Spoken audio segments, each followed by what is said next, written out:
I've never wanted to be stuck looking at one kind of artist. I've always looked at everything I could look at, taking what I can from each bit. You learn a lot from people. That's the key thing.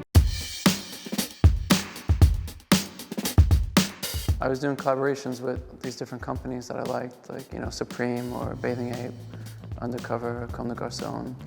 And slowly I kind of worked with everyone I wanted to, so the next logical step seemed to be open a shop.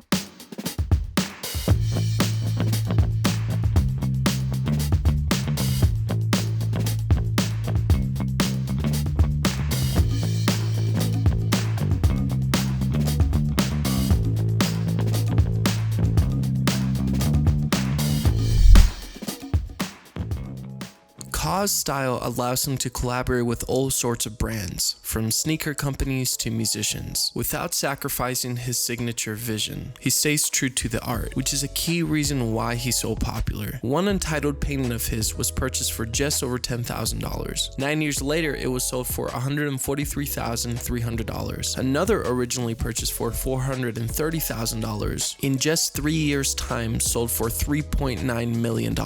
It's safe to say anyone who bought those at the original price made a great investment. The only problem is the high price of art makes it out of reach for us mere mortals. Until now, thanks to Masterworks, a game-changing startup based in New York City's financial district. You see, with Masterworks, you can curate your own art collection for a fraction of the cost. Masterworks acquires art from legends like Kaws, Basquiat, and Banksy, and securitizes them, which allows you to invest in shares of the artwork and potentially see impressive returns when it sells. In fact, in the past 12 months, they paid out over $25 million in net returns to their investors. Now, Forbes, CNN, and CNBC are raving about the idea. With press like that, demand is surging, and over 617,000 people have signed up so far. Offerings like Kaws have sold out within minutes, but our subscribers can skip the waitlist and claim a complimentary, no-obligation account today at the link in the description. Now back to the video.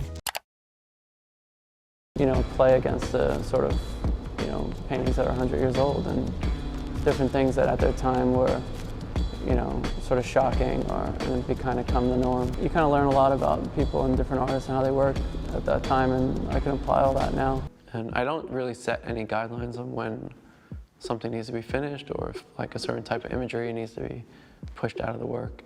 I just sort of let things change and cross-pollinate. I mean, scale's another tool. It's another thing. It's just like the medium you choose to work in, you know, the scale you choose to work. You know, I spent so much time making these sort of small works, and then, you know, you take the same work that you're making small and you shift the scale, and then suddenly you change the dynamic between the viewer and the work. There's really no difference between the two worlds, you know. It's just making work, it's making paintings.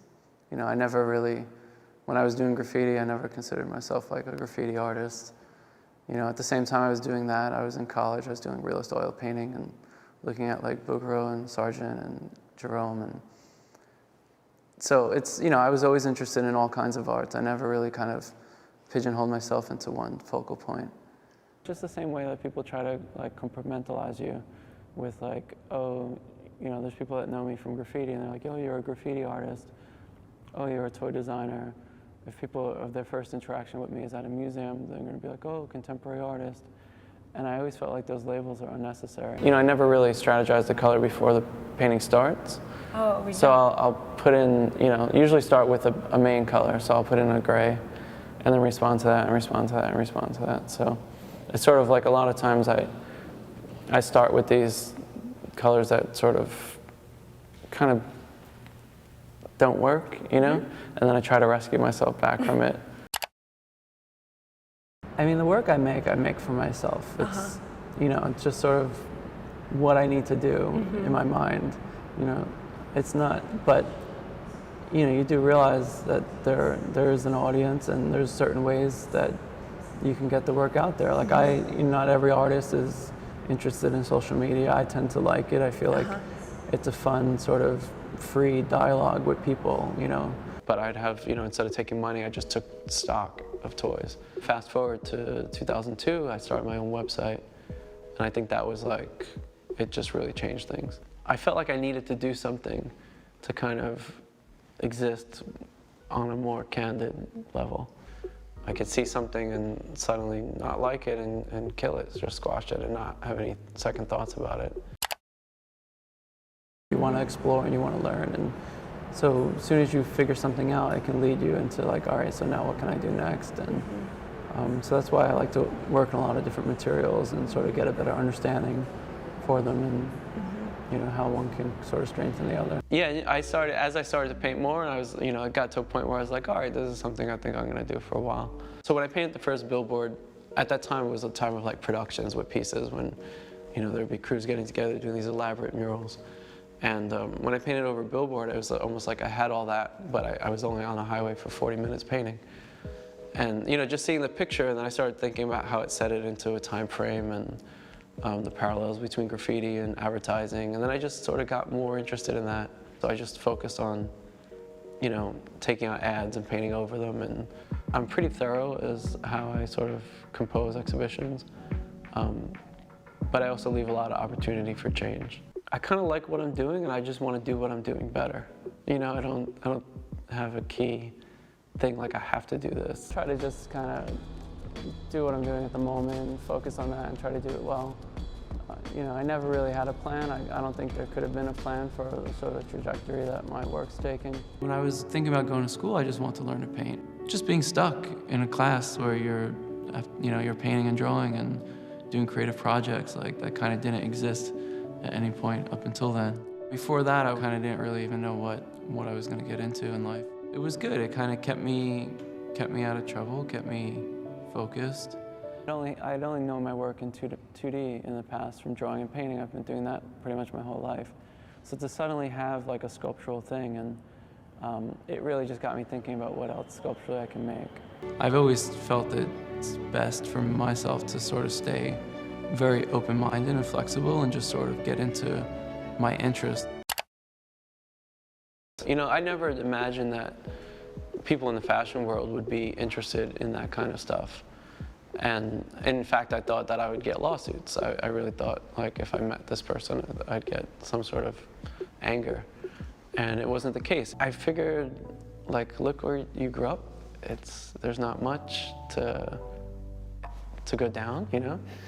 Like I always felt super, at every point of my work.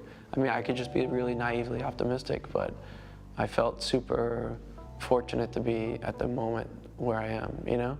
You know, you can lose it and gain it. But it's not like you're not dying. I feel like I've always put myself completely into the stuff that I do. It's just really naively optimistic about things. And it's worked. I mean, knock on wood, you know, who knows? You'll be doing a story about me and bankrupt and selling my home. But at this moment, it's worked out.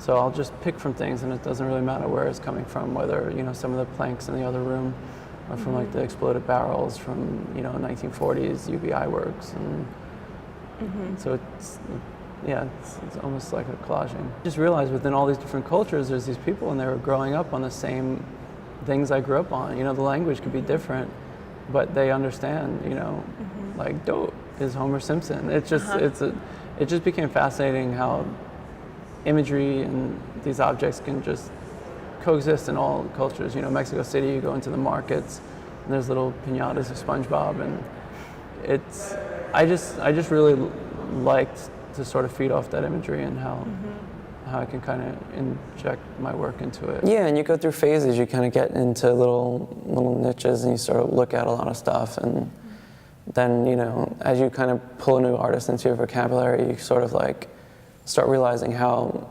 that relates to all the other artists you've been looking at for years, and, you know, so you see stuff here, and, you know, you see like Augustine, you think about Robert Crumb and early Peter Saul and all this, like, you sort of start to like add the dates up and see the parallels.